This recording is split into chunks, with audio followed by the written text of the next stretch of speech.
চলে গিয়েছিলাম একটি আম বাগানে। সেখানে যাওয়ার পর দেখি চারিদিকে শুধু আম আর আম পড়ে আছে।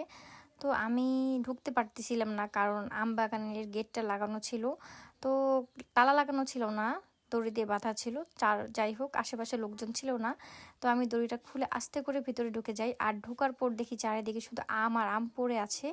তো সেই আমগুলো দেখে আমি কুড়াতে শুরু করে দিয়েছি। আর এই আম বাগানের মাঝখান দিয়ে এখানে হয়তো গাছ লাগাবে, যার কারণে মাটি খুঁড়ে রেখেছে। আর এতটা পরিমাণে কাদো ছিল, পানি দিয়ে রেখেছিল। এই কাদোর মধ্যে আমি আম কুড়াচ্ছিলাম।